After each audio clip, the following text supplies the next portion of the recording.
Okay. Yeah. We will now call the meeting to order. This meeting is a meeting of the Board of Education in public for the purpose of conducting the school district's business and is not to be considered a public community meeting.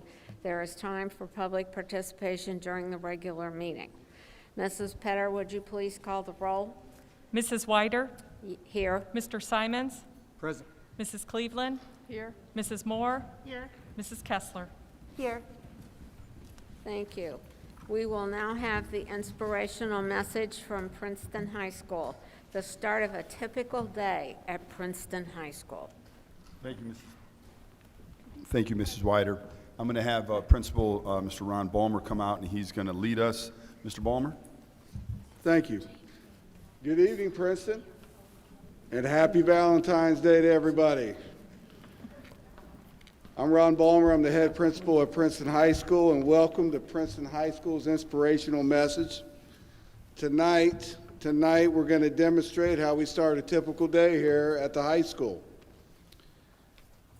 Now, we do that by empowering our students. And saying that, it's my pleasure to introduce Senior Annette Strickland.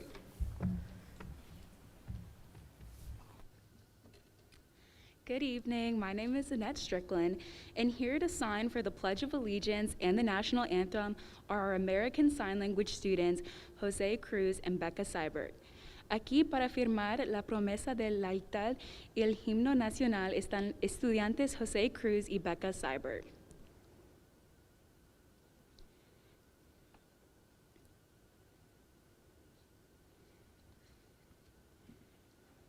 I would also like to introduce the NJROTC to present the colors. Please remain standing until the colors retire. También quiero presentar el NJROTC para presentar los colores. Por favor, sigue en pie hasta que los colores terminan.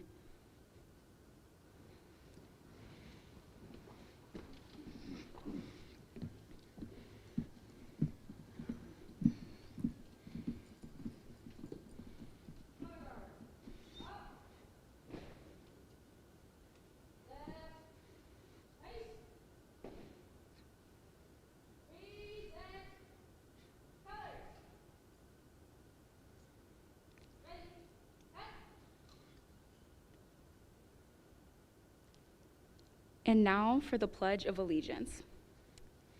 I pledge allegiance to the flag of the United States of America and to the republic for which it stands, one nation, under God, indivisible, with liberty and justice for all. And now, here to sing the national anthem, a Princeton High School a cappella choir student, Alyssa Hardman. Ahora aquí para cantar el himno nacional, un estudiante del coro a cappella, Alyssa Hardman.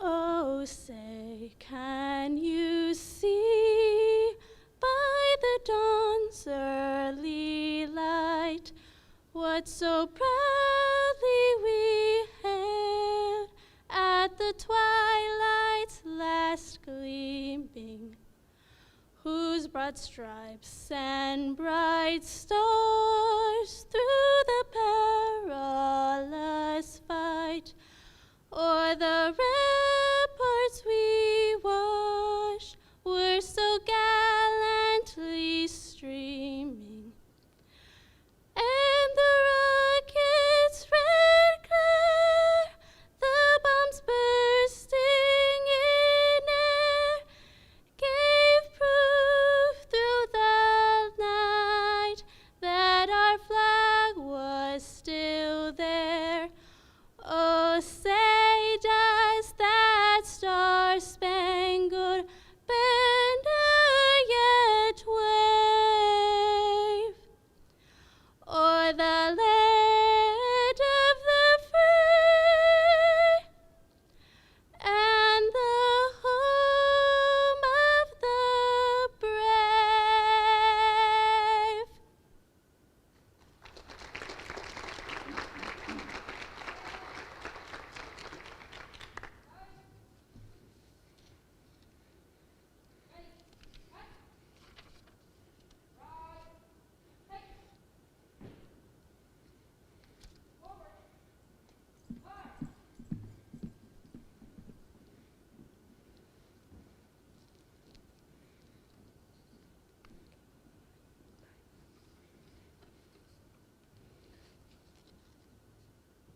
Thank you. You know, our objective tonight for everyone in attendance and watching at home is a snapshot of some things that we offer the sons and daughters of Princeton in our district. For example, on Mondays, Wednesdays, and Thursdays for our live announcements, our student-led. Our school news and also our student news is led by our students. Now, saying that, our administration starts them and ends them, but the majority of our announcements are student-led. And so what we're going to do is give you a snapshot of that, and here it goes. Good evening, Vikes. Today is Monday, February 14th, and today we like to celebrate Tuskegee University, which was established in 1881. Founded by a former slave and former slave owners, Tuskegee University in Alabama is one of the largest historically black institutions in the United States. Now, it was officially founded in July 4th, 1881 in a one-room shanty with Booker T. Washington as its first teacher. Now, Dr. Washington acted as the school's first principal until his death and was instrumental in developing the institution. The university can also boast of the Tuskegee Airmen Flight Training Program, a program that was training and producing responsible squadrons of the African Americans who became highly decorated in World War II combat veterans and forerunners of the modern-day civil rights movement.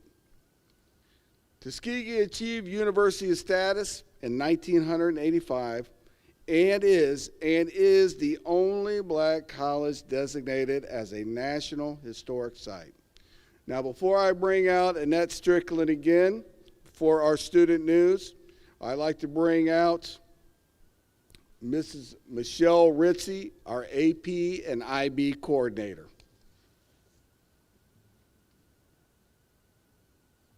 At this time, we could put those PowerPoint slides on.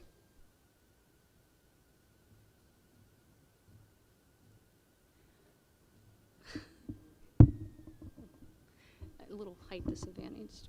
Good evening. Before we come out, Annette comes out to honor our full IB diploma candidates. I just wanted to give you an understanding of what these young people are actually accomplishing before we actually read their names, if you could. So the requirements of the full IB diploma, it's a junior-senior program, and they have to take at least 3, no more than 4 HL courses over their junior and senior year. And an HL course is a 2-year course, so it means they take the course both their junior and their senior year.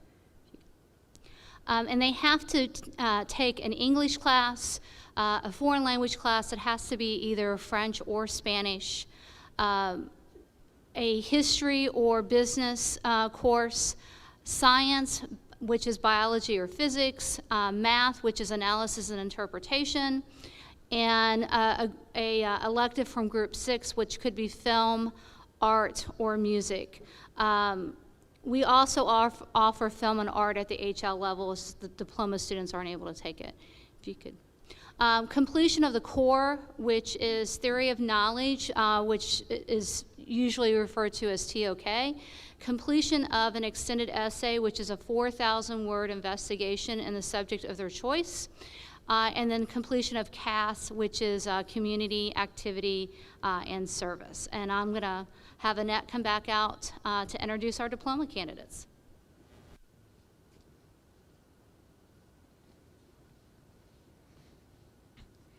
So our first candidate is of the class of 2022, Olivia Laveau.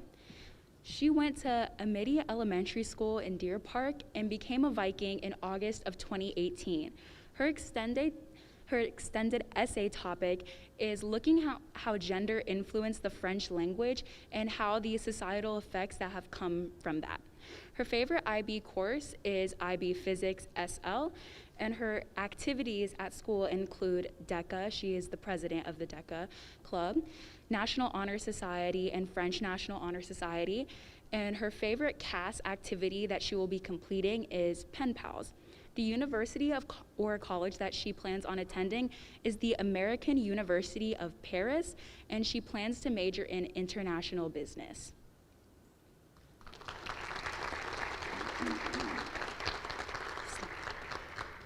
Our next candidate is Isabelle Seaver.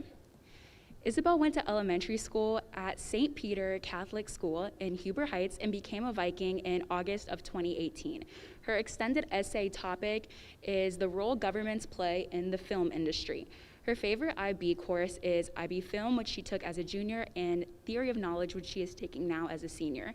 Her school activities include academic quiz team, water polo, student council, and she's the treasurer, Spanish National Honor Society, National Honor Society, Orchestra, and Tri-M. Her favorite CAS activity that she will be completing is crochet, and her university that she will be attending of choice is the University of Manchester in Manchester, England. And she plans to major in international relations and plans to pursue a master's in museum studies.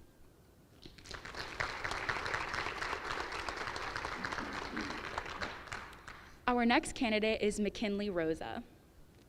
McKinley attended Springdale Elementary here within the Princeton School District, and her extended essay topic is about the impact of forced assimilation on Native Americans.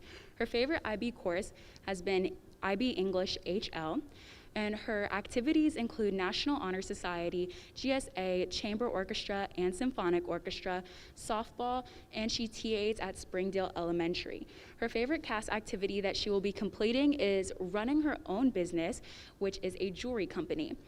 Her college of choice is currently undecided, but she will be majoring in linguistics and anthropology.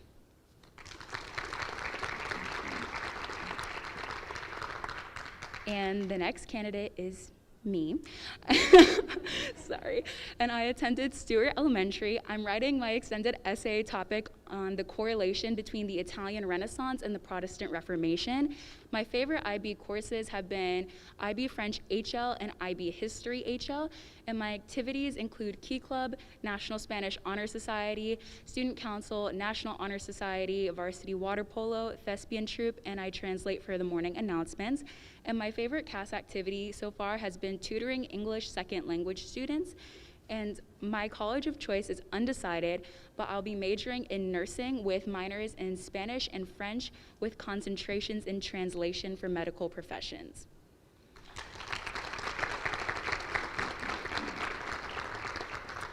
And now for the class of 2023. Our first candidate is Nu Lee. Nu attended Springdale Elementary, and her extended essay topic will be the Chernobyl disaster. Her favorite IB course is IB Film, and her activities include being in the Chamber and Symphonic Orchestra, Student Council, National Honor Society, the Hope Squad, and Tri-M. Her favorite CAS activity has been Connect Her Film Festival, and her university or college is undecided, but she'll be majoring in pre-med, either biology or biochemistry.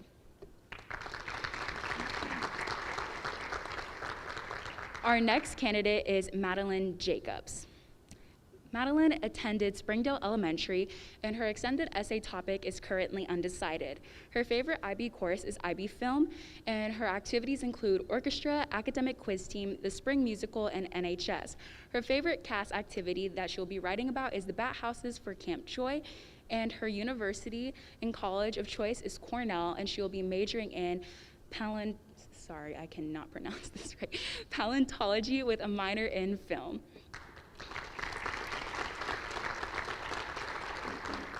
Our next candidate is Courtney Hughes. Courtney attended Highland Park Elementary in Virginia and became a Viking in 2018. Her extended essay topic is still developing, but she would like to focus on something in the field of biology. Her favorite IB course is IB English HL. Her activities include Key Club and Student Council, and her favorite CAS activity is learning how to play the guitar. Her university is currently undecided, but she plans to major in developmental psychology.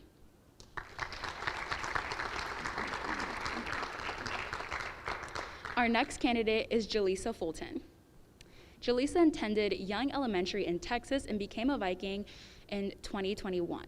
Her extended essay topic is psychology, and her favorite IB course has been IB English HL. Her activities include cheerleading, and her favorite CAS activity has been doing hair for underprivileged youth. Her university or college of choice is currently undecided, but she plans to major in cognitive psychology.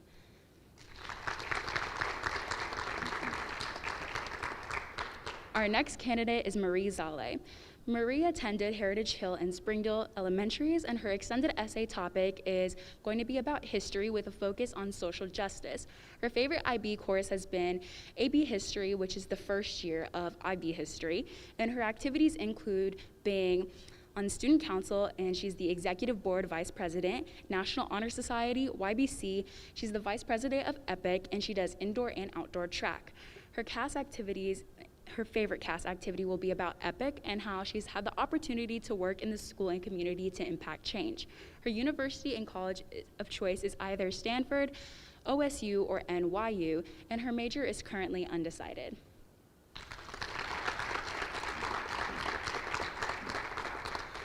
And our last candidate is unfortunately not here tonight, but his name is Jose Galan. He went to Heritage Hill Elementary, and his extended essay topic will be about global issues. His favorite IB course is IB Physics SL, and his activities include being in the IT club, Spanish National Honor Society, which he's applying for, and his favorite CAS activity will be learning how to code. His university or college of choice is either UC or Ohio State, and his major is currently undecided.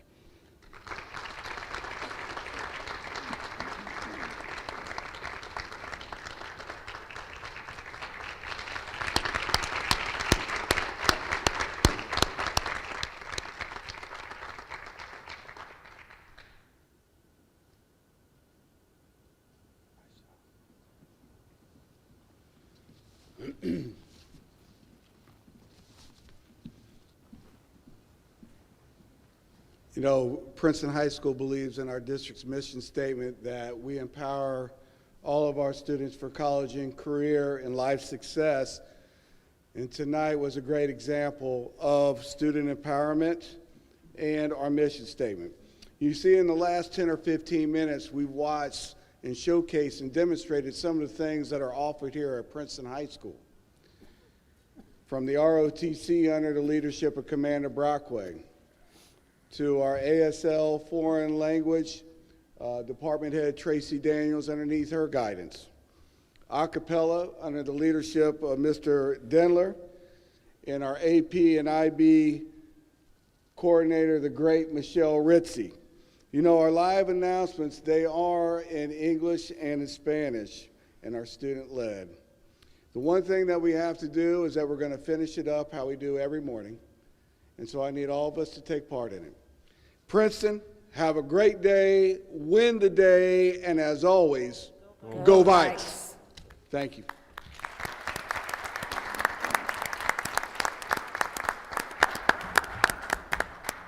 Mr. Ballmer, thank you so much for sharing just a glimpse of a day in the Viking shoes, if you will. I did want to highlight a couple things very quickly for those that are in the audience and perhaps don't know that the IB program at Princeton is the oldest in the state of Ohio. It's very, very rare, and while there is still some debate if there's any school, not only locally but in the state, who offers what we do, I still say we're the only ones that do offer full IB, AP, CCP, ASL, and the list goes on and on, NJROTC. I don't know another high school that provides opportunities like we do. We're going to hear in a little bit more about some other opportunities that we have, but it's absolutely amazing when you think about the Princeton Advantage and what it actually means. You saw beautiful kids up here on stage. You heard about other kids that couldn't be here. The list goes on and on and on. Anything that you want to be at Princeton, you could be. Anything you want to do, you can do. And it's just incredible when you look at just 10 or 15 minutes, as Mr. Ballmer said, just really what's available at Princeton. And it's not just at the high school. We showcase the high school tonight, which is awesome. And we have inspirational messages, middle school, innovation center, as we saw earlier in the year, and also our 8 unbelievable elementary schools. It is just incredible and should warm everybody's heart, but it's because of the Board of Education that continues to push for this. Because for the community, there's lots of reasons why school districts don't offer what we offer. I think it's the dedication of the board and it's the consistent support of the community that allows us to do this. But there are other communities that say that they support schools, but they don't pass levies. They support schools, but they push and they don't want their kids to have all these opportunities. So it is absolutely amazing, and I think it's only appropriate if we give Mr. Balmer and especially the students and the staff a big round of applause one more time.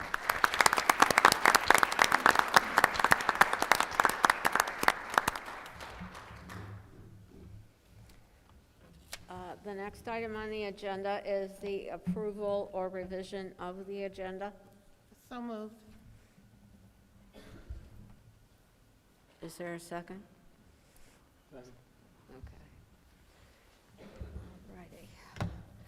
Alrighty. At this time, I move to enter executive session for the purpose of discussion under sections 121.22G1 to consider the dismissal of a public employee of the Ohio Revised Code. Second. It has been moved and seconded. Mrs. Petter? Mrs. Weider? Yes. Mr. Simons? Yes. Mrs. Cleveland? Yes. Mrs. Moore? Yes. Mrs. Kessler? Yes. At this time, we will be going to Mr. Fricke's office.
Sorry about that. We are back from executive session. I would like to make a motion that we come out of executive session at 7:26. Second. It has been moved and seconded. Mrs. Petter? Mr. Simons? Yes. Mrs. Cleveland? Yes. Mrs. Moore? Yes. Mrs. Kessler? Yes. Mrs. Whiter? Yes. And then, now we're doing the consent agenda, is that correct? We're First, doing we're gonna the do your recognition. Okay, I thought we were switching it. We will next do the recognitions. The first is a resolution proclaiming February 14th, 2022 as Gina Ruffin Moore Day in Princeton City Schools. So this resolution is going to speak for itself, but you know, Gina Ruffin Moore has done a whole lot for the city, specifically regarding her great research on Black history. And the proclamation is as follows. Whereas Gina Ruffin Moore is the Metropolitan Sewer District's Learning and Development Manager in charge of training, whereas she has more than 20 years of experience as a trainer, public relations strategist, news reporter, radio news director, former television news writer, news producer, and author. And whereas Gina Ruffin Moore has a history of community involvement, serving on the boards of Princeton City School District, Friends of Harriet Beecher Stowe House, Housing Opportunities Made Equal, Woodlawn Historical and Preservation Society, Greater Miami Valley African American Genealogical Society, and formerly as a council member for the Village of Woodlawn. And whereas she has a longstanding passion for local history and is a freelance writer and author of Cincinnati Black America Series, A History of African Americans in Cincinnati. And whereas Gina Ruffin Moore is a member of the Order of Easter Stars, Wesley Smith Chapter, and the Miami Valley African American Historical Society. And whereas she is a graduate of Princeton High School and earned a Bachelor of Science degree in journalism from Ohio University and a Master's in Education with a concentration on Human Resources, Development and Training from Xavier University. Now therefore, be it resolved in conjunction with the Hamilton County, Ohio Board of Commissioners and in celebration of contributions made by African Americans to the United States of America, that 14th of February 2022 be recognized Gina Ruffin Moore Day throughout Princeton City School District.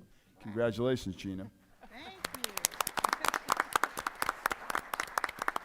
Thank you. I really appreciate the recognition and thank the board for the flowers, and thank you, Tom. Appreciate it. And you deserve it. Thank you. Okay, the next thing is an appreciation of Princeton City School District Board of Education. Yes, and first I would like to say thank you to everybody for the patience as we had to step away for a second. We know it's Valentine's Day, so we're going to get right going with this. That last month, January of every year, it's Board Appreciation Month, and we had a lot going on, and read a resolution and promised that the very first board meeting in February, we would show you just how we feel. And so I want to thank all the educational leaders that are here and call you guys up to the stage. Thank you. Be ready to be overwhelmed, Board of Education, as it should be.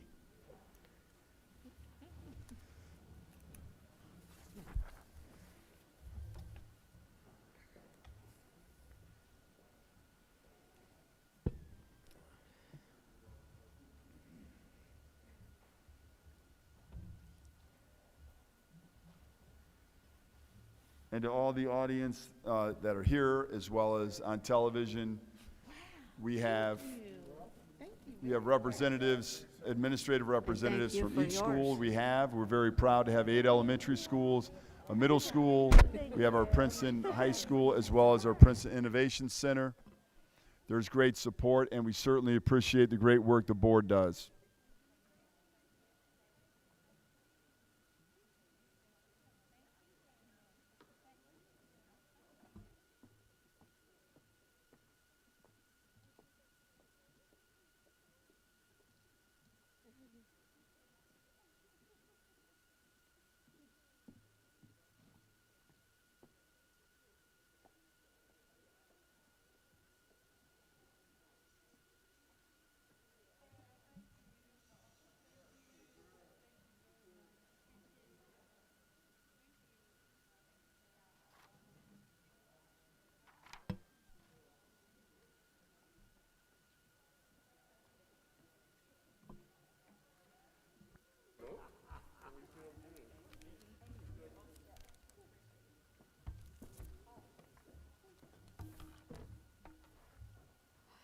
Wow.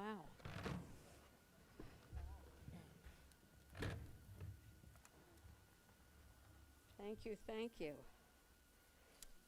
The next item on the agenda, or did we do can we do the whole consent agenda, Mrs. Petter? We're going to do Navy, Yep. NJROTC. Yep, Okay. so in recognition of our great NJROTC unit, I would like to bring out some representatives of the program.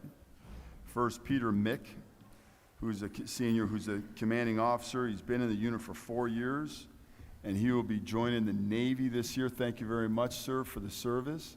Appreciate you being here. I know you're very, very proud of your unit, and especially this great, we had a couple students in the orienteering program or competition, did great work. So I would like to recognize Genevieve Koger, who got 4th place, who couldn't be here tonight. Lily Olden, who also cannot be here tonight. They're seniors. Lily got 5th place. They were probably out studying, doing a lot of work. And our highest award winner, Trinity Turvey, is here. Trinity, come on out. Let's give her a big round of applause.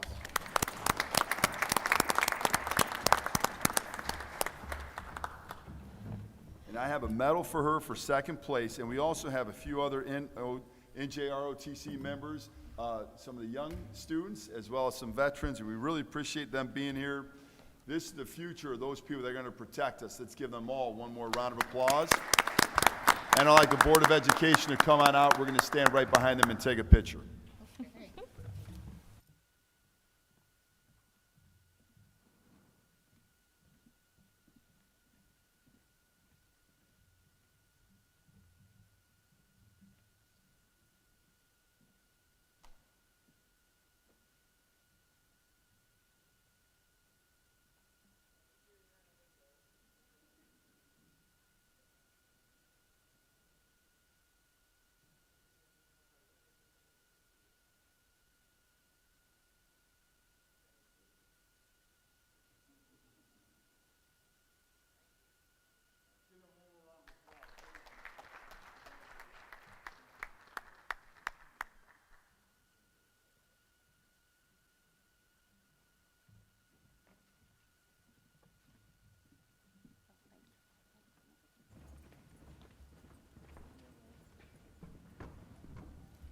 I know I mentioned this before, but that's certainly yet another example of, for all of us to be Princeton proud, but it's also a great example of, another example of Princeton advantage.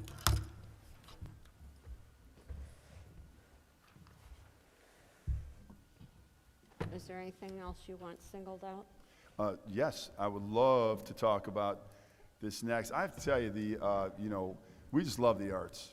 And we have so many kids that are here that receive some great recognition, and I know that some of them had to go, but I would like to call up Lindsay Holliday. Lindsay is one of our amazing art teachers. She's also the art department chair.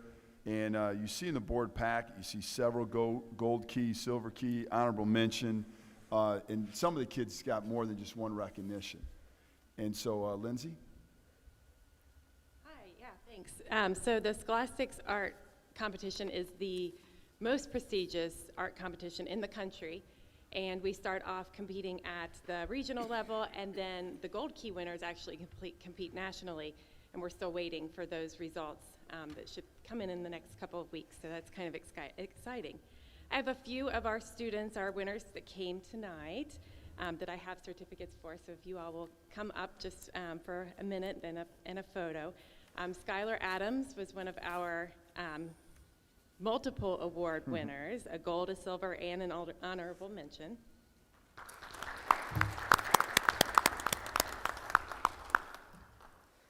Brooke Berry is a 10th grade student who got a Silver Key Award.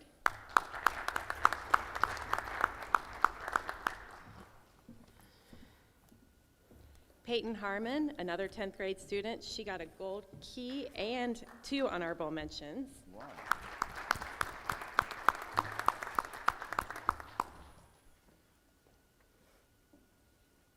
Robert Morris got an honorable mention. He's another one of our 10th graders. And Abhi Patel is here from our 11th grade class. He got a Silver Key Award.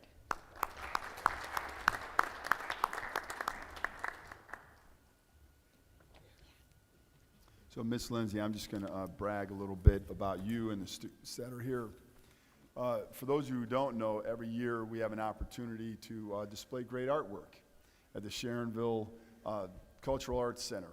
And it's always fun putting it together, and Lindsay, you do such a wonderful job of making sure we have great representation there. And, you know, that's something that is kind of born in the last couple of years. And it just shows, again, the commitment to excel both in school but also outside of school. We also have Festival of the Arts coming up. That's going to be amazing. I believe it's March 5th. We're very excited about March 5th is going to be 15 days before the Festival of the Arts, which is March 20th. Thank you. I'm so excited, I just want it to be sooner. So we're really excited about that. And Lindsay and her team, they do an amazing job, but we also have all kinds of arts. We also have music, we have technology, and the list goes on and on. It's amazing. If you've never been there, March 30th, not to be confused by March 5th, please make sure you guys show. So the board, if we can come on up, let's take a picture of a small sample of great art students here at Princeton. Thank you.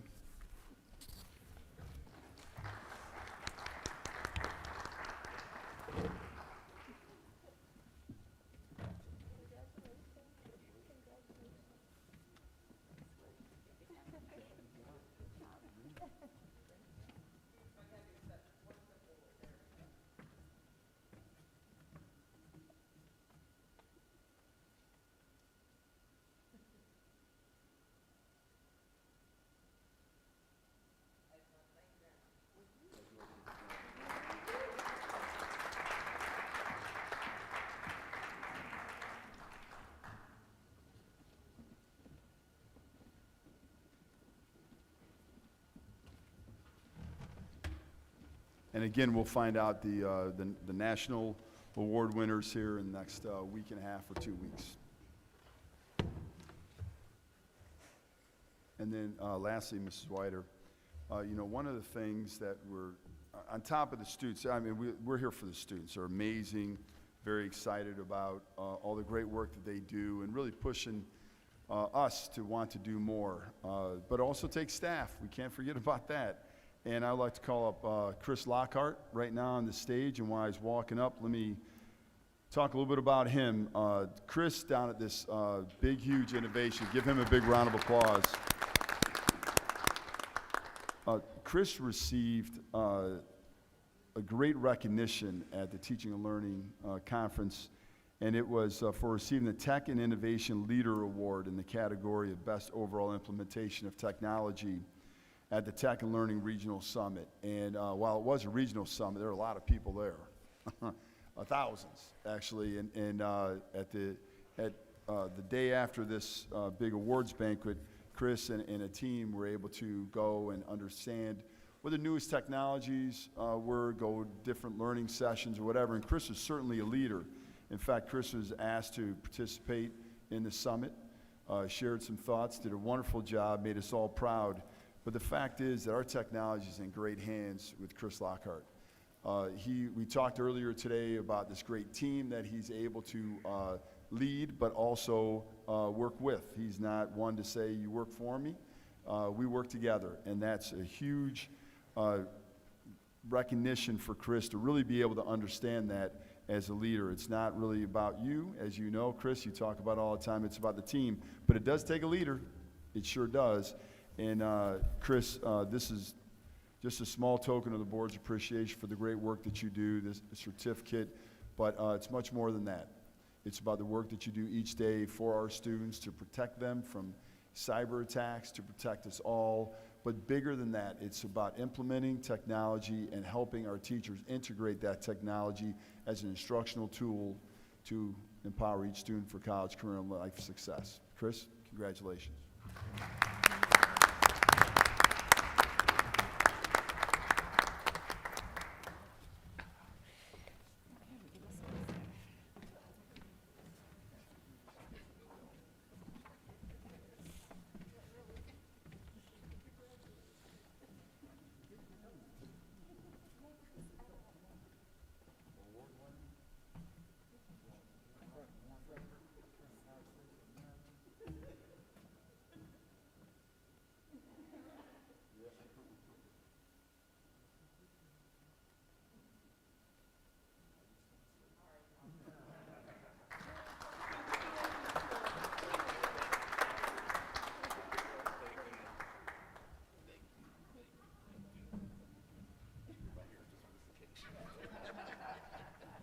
And as Chris leaves the stage, just as another example of the great work that Chris does, we received 2,000 Chromebooks as replacements.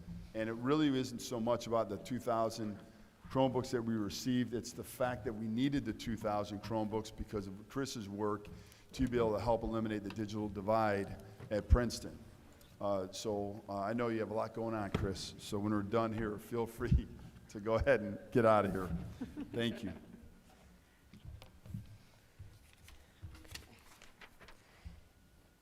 All righty, the next is the consent agenda. Does someone want to approve that with the amendment that Mrs. I move to approve the consent agenda with removal of Norman Bowling from separation of service in the personnel report, but otherwise approve as presented. Is there a second? Second. It has been moved and seconded. Mrs. Petter? Mrs. Cleveland? Yes. Mrs. Moore? Yes. Mrs. Kessler? Yes. Mrs. Wyder? Yes. Mr. Simons? Yes. Motion passes. Thank you. Next is district business. Approval of the January 2022 financial report. I move to approve the January 2022 financial report as presented. Second. Okay, Mrs. Cleveland has moved. Mr. Simons has seconded. Mr. Petter? Attached in your board docs is the January financials to include the monthly financial report. Everything is moving according to trend, of course, with the exception of the property taxes, which we've received a larger advance in January this year than we did last year. You know, the county pays us what they receive, so this was a great January, and we'll receive several more advances before the final settlement. So that revenue is starting to come in. Of course, that is our major source of revenue for the district. State funding in January, they completed the implementation of the new funding formula, and this went fairly well for us. We do have correcting entries to catch up in February because we have been booking everything for the first half of the year according to estimates without having the funding formula in place by the state. So we will catch up in February, so we'll see some of these numbers shift a little bit as we move numbers around to match the new funding formula. We had good estimates, but there are some things I will explain after we do those adjustments in February in the report in March, at the March meeting. But everything else, expenses are really on target with the forecast when you're looking at an $82 million budget, and our difference is less than, or is around 300,000 right now, so that's really, really going well with our trend. So nothing major to report on the monthly report. I have adjusted the ESSER monthly report to remove all the grants that are spent and done at the end of December. So now we have ESSER 1, formerly the CARES, ESSER 2, and ESSER 3. So we'll track those for the next 2.5 years. Those are to be spent out and final reported by September of 2024. So we're moving well ahead. CARES 1 actually has to be completed by September of 22, so we'll see that one complete very soon. And we're 98.8% spent and encumbered on that, so we're doing really well. I've added in the second quarter reporting for the expenditures based on the strategic plan. So that report's attached. I believe at the work session, we're going to talk about the strategic plan, so this will be a good time to dive into those numbers at that time. And the reconciliation looks really good, and that's the January financial report. Thank you. Do you need to call the roll? Mrs. Moore? Yes. Mrs. Kessler? Yes. Mrs. Wyder? Yes. Mr. Simons? Yes. Mrs. Cleveland? Yes. Motion passes. Next is the approval of the resolution to restate the Ohio Association of School Business Officials Deferred Compensation Plan. Are you speaking to that too? I will. Okay. Second? Was there a motion? I didn't hear a motion, but I'll make one. Or Okay. did- And Mrs. Cleveland seconded. Oh, Didn't somebody approve? I thought I heard her. I'll make the most, I move for approval of resolution to restate the Ohio Association of School Business Officials Deferred Compensation Oh, Plan. okay. See, I can't hear, I said. Cleveland. Second. Got you. I second. This is a deferred compensation plan the district offers its employees. The plan document had updates that need to be made according to federal law, and this is just, and the board is required to approve it. Are there any questions? Mrs. Kessler? Yes. Mrs. Wyder? Yes. Mr. Simons? Yes. Mrs. Cleveland? Yes. Mrs. Moore? Yes. Thank you. Next is the approval of amended appropriation resolution and amended certificate of estimated resources. I move to approve the amended appropriation resolution and amended certificate of estimated resources as presented. Second. Mrs. Cleveland moved, Mr. Simon seconded. Mrs. Petter, are you speaking to that? Of course I am. This, as I explained in agenda prep, I incorrectly coded one of our grants, so I need to reverse that out and code that to the correct fund that is handling that. And then we received a small amount, $400, in an increase in one of our grants, the psych intern grant. So those are those items. Mrs. Wyder? Yes? Mr. Simons? Yes. Mrs. Cleveland? Yes. Mrs. Moore? Yes. Mrs. Kessler? Yes. Motion passes. Next is approval of transfers and advances. I move to approve the memorandum of understanding with Central State University. Nope. I move to approve. Where are we at? Transfers and advances. Transfers. Okay, then I Item move D. to approve the transfers and advances as presented. Second. It has been moved and seconded. Mrs. Petter? These are two items. Anytime we move money from one fund number to another fund number, it requires board approval. One item is closing out a grant that the state has changed the fund number on, so we're moving just a small amount of money. The other is we're transferring money from Fund 007 into Fund General Fund, and that is our, this is a result of the audit, and they said that this money needed to be moved into the general fund. It's the unrecovered. Any question? Mr. Simons? Yes. Mrs. Cleveland? Yes. Mrs. Moore? Yes. Mrs. Kessler? Yes. Mrs. Wyder? Yes. Motion passes. Next is approval of memorandum of understanding with Central State University. I move to approve the MOU with Central State University as presented. Second. It has been moved and seconded. Mrs. Petter? I just, This is not me? Oh, I just said it very quickly. This is just to allow us to have Central State place student teachers in our district, and this is also part of a Grow Your Own program that I'm really excited about, that Dr. Jameson has done a wonderful job helping create. So this is going to be really going to help elevate the district. Thank you. Mrs. Cleveland? Yes. Mrs. Moore? Yes.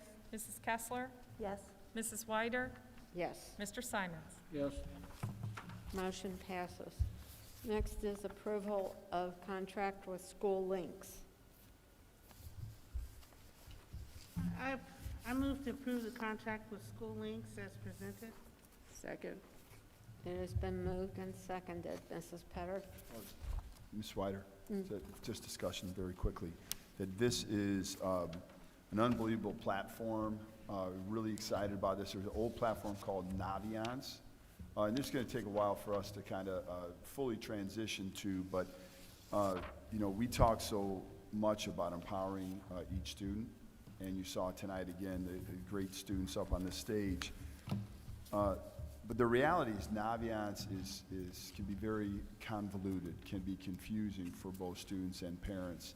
We wanted to make sure that we had a system that really provided what we do each and every day with our students, right? Greatness. So this program is really going to be, allow our students to be able to navigate the high school experience, college experience, career transition experience much easier. So for instance, very quickly, when students log in, there'll be a screen that will have a to-do list. Now, there'll be some other stuff, but not a ton other stuff.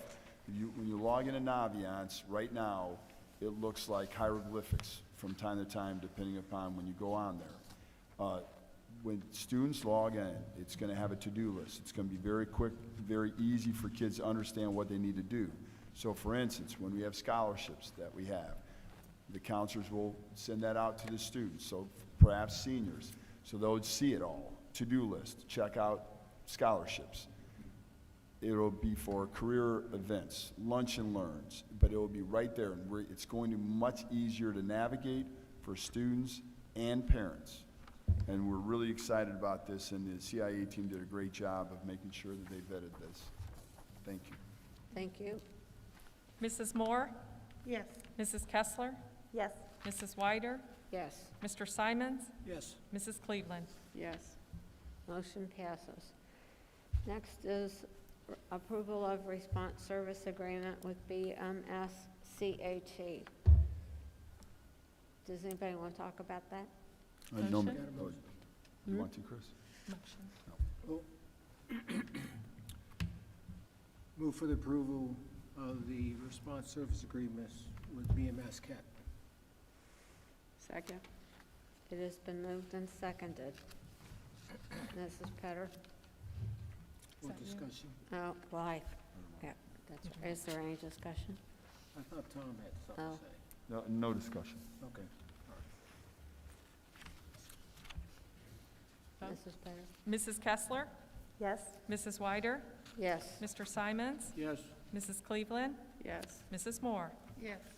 Motion passes. Next is the approval of contract with Boardman Athletics Group. I move to approve the contract with Boardman Athletic Group as presented. Second. It has been moved and seconded. Is there any discussion? No, ma'am. Mrs. Petter? Mrs. Wyder? Yes. Mr. Simons? Yes. Mrs. Cleveland? Yes. Mrs. Moore? Yes. Mrs. Kessler? Yes. Motion passes. The next item is a discussion of academic update. Thank you, Mrs. Wyder.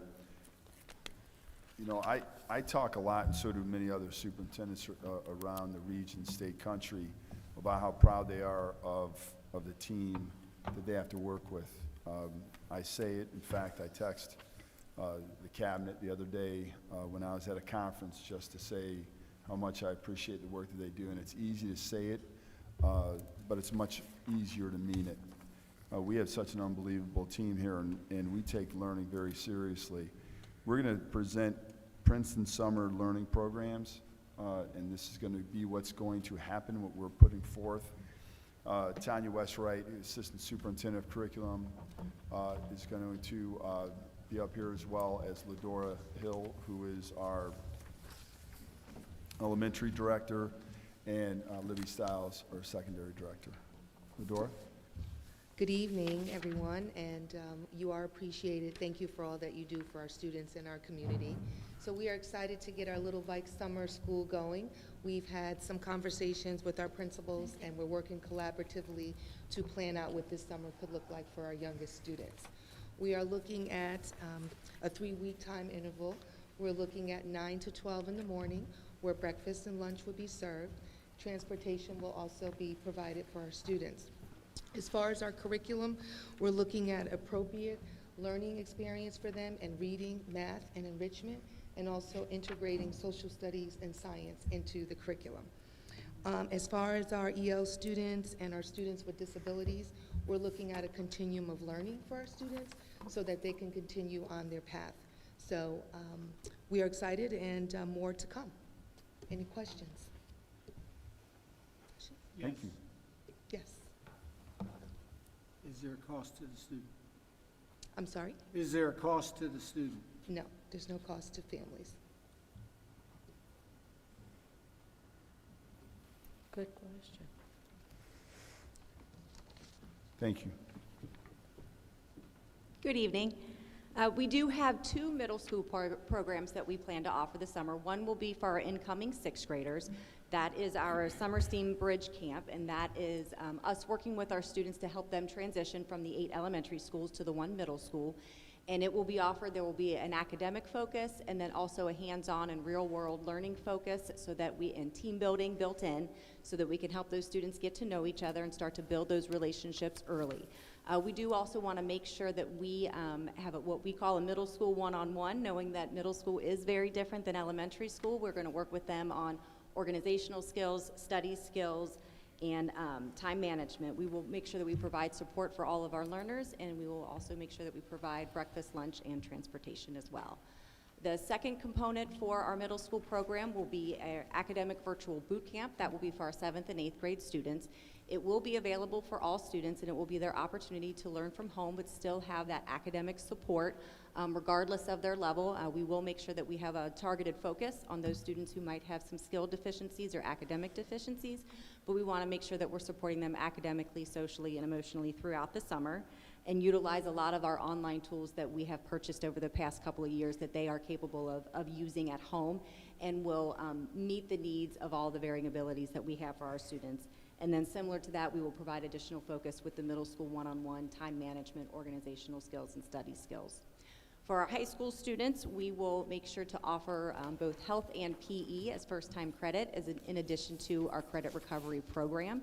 We will have summer enrichment camps offered to our students, and we will make sure that we have specialized programs for our EL learners and our students with disabilities. And in addition to that, we will also make sure that we provide breakfast and lunch and transportation so that we can help support our students throughout the summer. Any questions for our secondary programs? Yes. Yes. What if a student is not deficient? Those are going to be when I say that we are working with a targeted group of students. That is one of the groups that we will be looking at and making contacts with the families and explaining the need of why we need them to participate in our programs. No. I'm saying, what if they're not deficient? Oh, I'm sorry. They will still be able to participate, so it will be open to all for our middle school students. For our high school students, with the programming, it does primarily focus on the students who need credit recovery, but we do have some of those summer enrichment camps available, which will be open to all students. But for the middle school program, 6th, 7th, and 8th, that will be open for all students. I have a question. On the 7th and 8th grade students, we don't have on here breakfast and lunch available. Are they able to come to the school if they desire? The 7th and 8th grade will be virtual, so they will be at home, so they will not be in person for our summer session. So if they need breakfast or lunch support, do we allow them to come? That is something we can work with food services on to see what kind of support we can provide our families. Okay. It's a good question. Because it looks like they're the only group that's not given that opportunity in the summer. We can continue to explore Okay. that.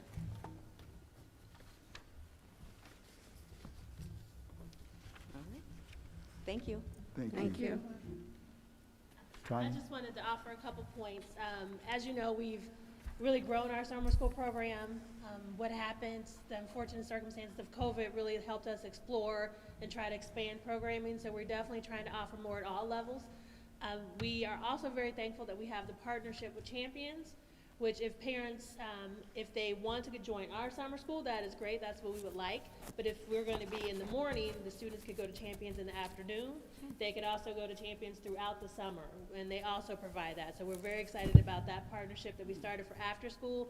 They're also providing enrichment camps. So I also wanted to add to your point about enrichment.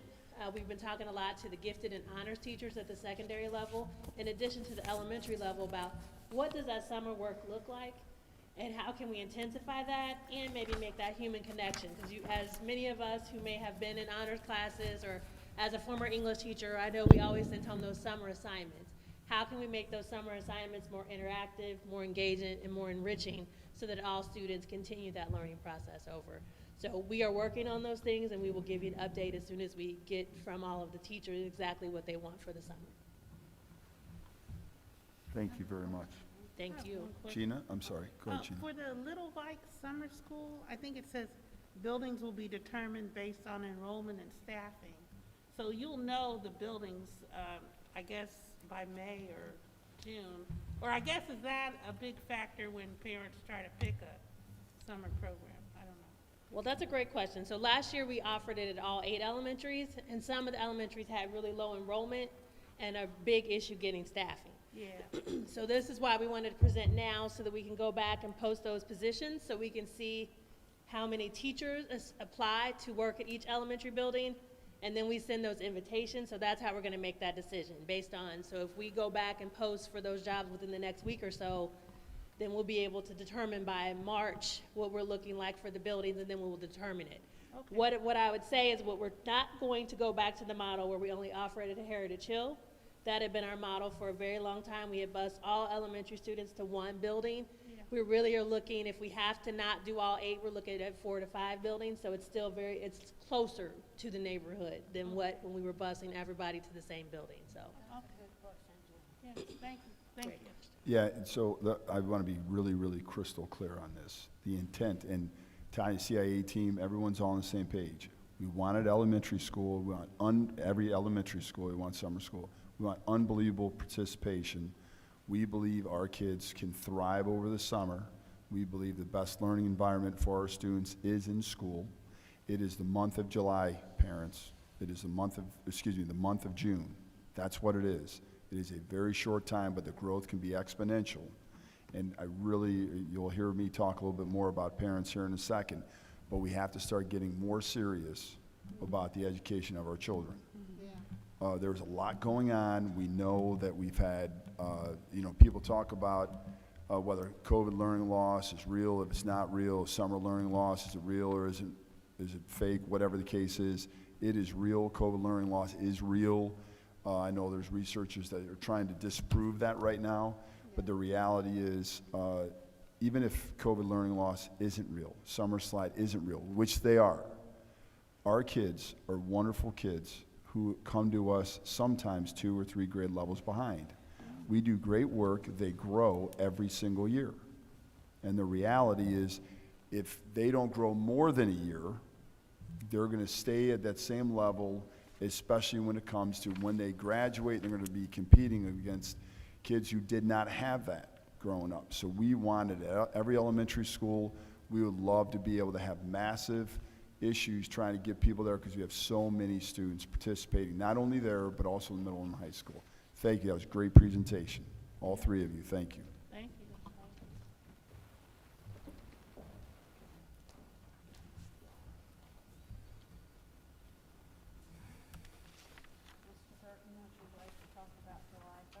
Yeah, July 3rd, day before Independence Day, 2022. The city of Sharonville last year put on this celebration. It was amazing, and they partnered with a bunch of different organizations, including but not limited to the Princeton Education Foundation, the athletic department. And if you did not have an opportunity to see that fireworks show, boy, did you miss something. Please make sure you guys set your calendars right now for July 3rd, 2022. I know the board's exceptionally supportive of this. It's a very safe firework display that goes on, but there's a nice little celebration. And there's going to be, I understand it's even going to be bigger than it was last year. And it was very well attended, but let's continue to support these great events.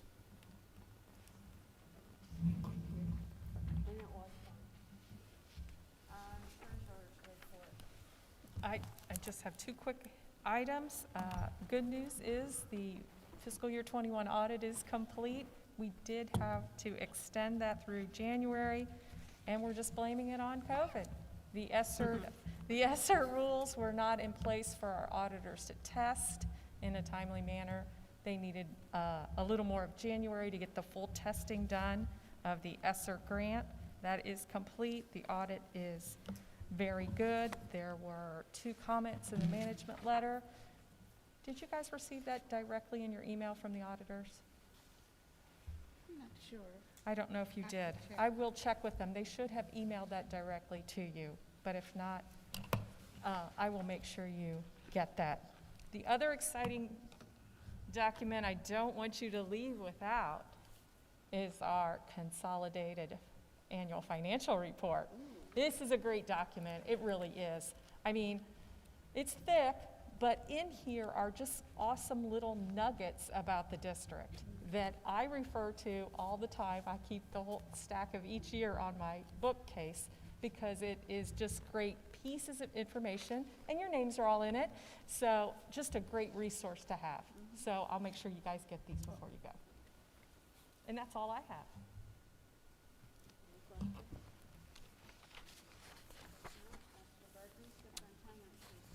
Thank you, Ms. Swider. A couple very quick things and then a little bit longer conversation. So the STEAM Institute that everybody knows about through Tri-County Mall, we're exceptionally excited about. This was done in part because of dreams that our kids have. This is not about adults. And so when you think about creating an environment that's going to really change the playing field for our students, to have opportunities that nobody even thought was possible, and the fact that we control and we determine the future, but more importantly than we, it is the kids. Today I had an opportunity to read to first graders, visited a kindergarten class, and you look at these kids with their hopes and dreams, it's just absolutely amazing. I walked in another fourth grade classroom there. They were doing a chemical reaction class, and I'd never seen this done before, but it was a little bowl of milk, and they were dropping in different food coloring, and they took soap on a toothpick, and they touched it to the color, and it instantly, you know, dissipated, right? It was just amazing. And so I say to this fourth grader, she may have even been third grade, say, hey, tell me what's going on. She goes, Mr. Burton, this is all about chemical reactions. And the fact that, like, you look at that and you just know her hopes and dreams, right? We can't control those, and we don't want to. So this STEAM Institute is going to be about students. And with that being said, I met with the developers. Every time they come in town, I talk with them. And John Fricke and Tanya Westwright and Mary Phillips and Kevin Jameson and Tricia Roddy and the people who I've really kind of peppered with all these different thoughts about the STEAM Institute, and Chris Lockhart, they know I continue to ask, and all these developers do is continue to give. They're amazing to work with. So that, look, put on your calendar, fall of 2024, and it would be fall of 2023 if we could actually get some timelines, but we know the endemic we're living with right now is prohibiting some construction work being done. So the fall of 2024, and we're looking at some type of scaling process. So very, very early on, we know that we can't just put 612 there, okay? We cannot do that because they're gonna have, John, what do they say, 40,000 square feet that they had to still build out prior to or after the fall of 2024. There's been no decision, zero decision on the design at all. There's just been preliminary conversation. Anything that when we get closer to any type of design, obviously the board will have major impact. We're going to want to involve the staff, the community, and most importantly the students in this design team. And we're going to call them design teams because we're going to have so many of them. And you know, we're so very appreciative to Princeton. Long before I got here, long after John and Gina graduated, we ran their, Princeton educated a couple people, more than a couple people, but a couple people that have jumped into this STEM Institute.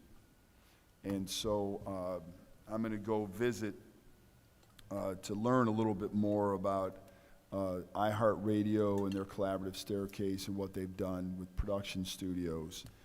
Other people that some of our graduates know in the production world.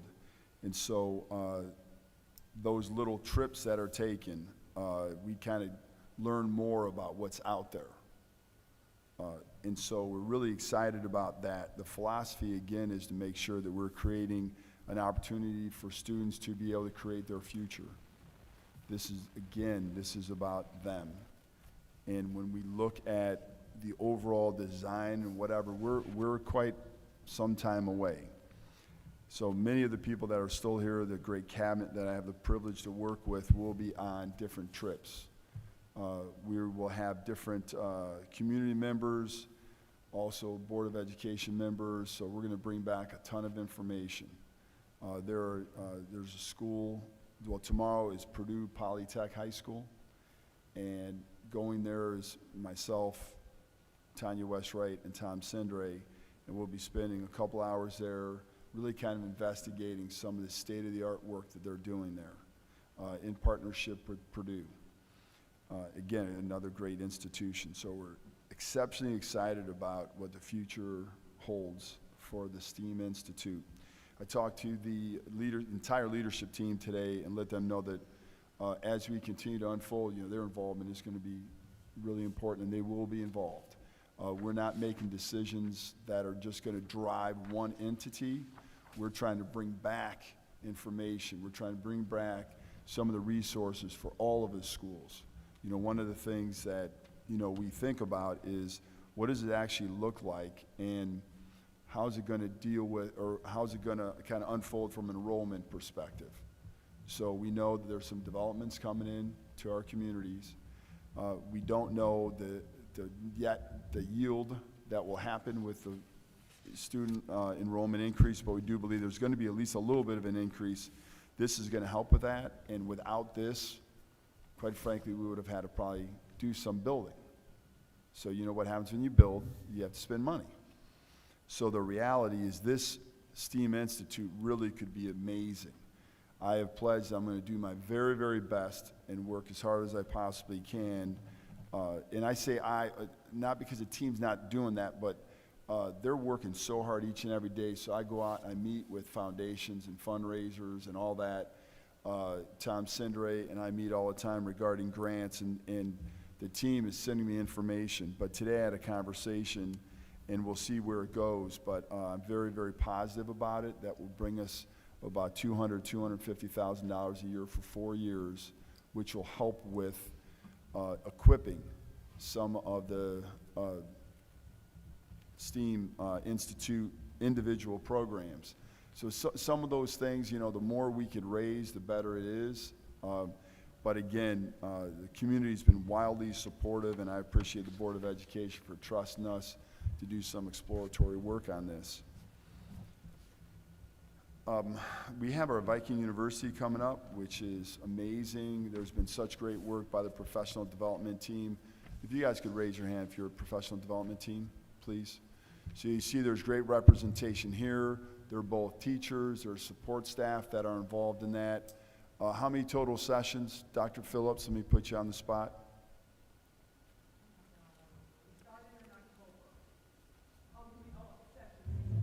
64 sessions that are by staff, for staff. And when you hear that, it's not just teachers. So by staff, for staff. We also have 2 keynotes. We have featured speakers. We don't even want the teachers and staff members to leave this complex. John Fricke and the professional development team, they work hard. They have food vendors. I encourage each and every one of you, if you can, to come here and take it in. 8 o'clock on Thursday morning, it's going to kick off, and it's going to be amazing with the keynote speaker, A.J. Giuliani. We have visitors from 4 school districts, 2 colleges, 1 organization that I know of right now, 2 organizations. Right now, they're going to be visiting to see it. When I sent this information to a local superintendent, the program that was put together by Nancy Bortle, who does amazing work, he could not believe that it was done just here. He says, this is like a full-blown 2-day conference. I said, maybe where you are at Princeton, we get it done in a day. I'm a little bit proud of the great work our staff does. So please, I encourage you to do that. So as a reminder, there's no school for students on Thursday, Friday, or Monday as we celebrate President's Day. So walking around today, we see great celebratory bulletin boards, pictures, flashcards. We see tweets, Instagram posts, and all that regarding Black History Month. And we are celebrating Black History Month.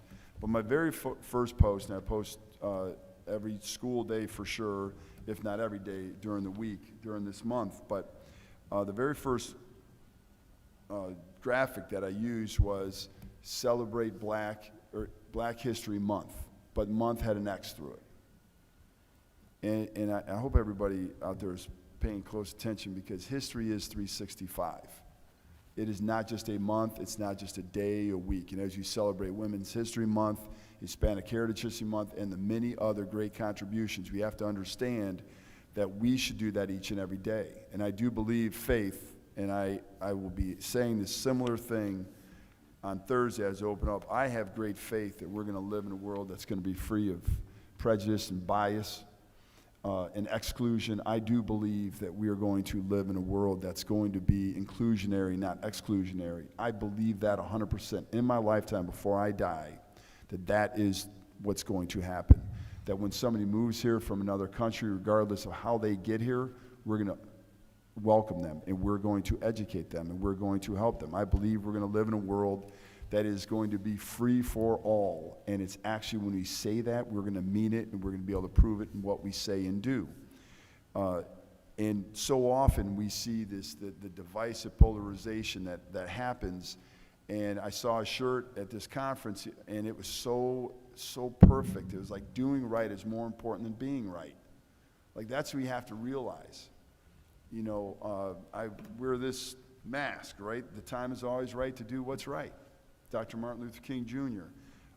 And I'm really excited about the work that's done, and the fact that it's not just February and it's not just these separate months, that we will live in a world that is going to be all-inclusive. And so I'm really excited about the work that's done, but I also know that there's a lot of hashtags out there that really, truly represent Princeton, which is we love and welcome everybody, each person. So it's great.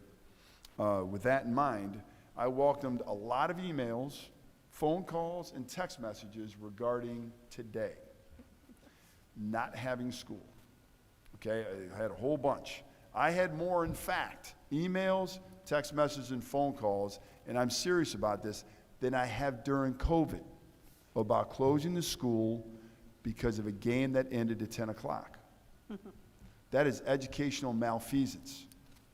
And I mean that 100% seriously.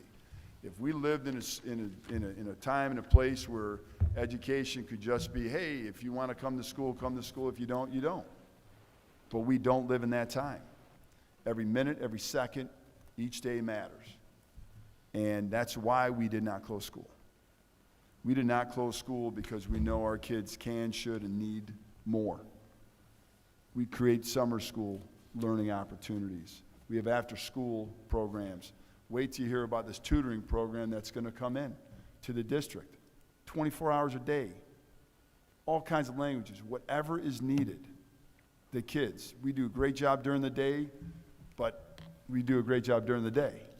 At night, we're coaching and playing and doing all kinds of other things, playing instruments and drawing and all that stuff, but sometimes kids have questions, maybe at 10 o'clock at night, 8:30 at night. We're going to provide an opportunity there. So with all that stuff, why on earth would we spend so much time trying to get back to school, doing the right thing to call it? Now, with all that being said, you know, Who Day, right? I'm a Cleveland Browns fan, and y'all had me believing, right? 4 games, it was amazing. It was an amazing run. I was cheering like crazy and disappointed that we lost. But the reality is, and this is my last point to the parents, I am glad that you felt that school should have been called because the kids were going to be up late. Because to me, if you believe the value of sleep, then you have to believe the value of making sure your kids are doing what they should be doing at home. The value of making sure your kids are reading when they should be reading at a young age. The value of you sitting down reading with them. Because if kids can't be up at 10 o'clock, and I applaud every single parent that says, no, Mr. Burton, you're wrong. My kids are in bed every morning or every night at 8:30. And the older they are, I let them stay up a little bit longer, but my high school kid goes to bed at 9:30. That would be awesome if that was the case all the way around. But some of you that are listening and watching are thinking right now, my kid is playing video games as Mr. Burton's speaking. And it's 8:22, and my kid hadn't even started their homework. So let's get a little bit more serious about the education of our children. Let's do that. Cheer hard for the teams we love, not just Who Day Nation. But that was awesome, right? We wanted them to win. But the reality is education is serious. We should take it. And there's a lot of people that fought and died to protect for our freedom and the freedom for a free public education. And that matters each and every day. Thank you.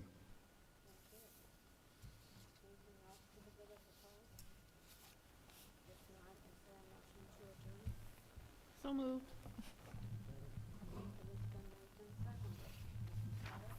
Mr. Simons? Mrs. Cleveland? Mrs. Moore? Yes. Mrs. Kessler? Yes. Mrs. Widener?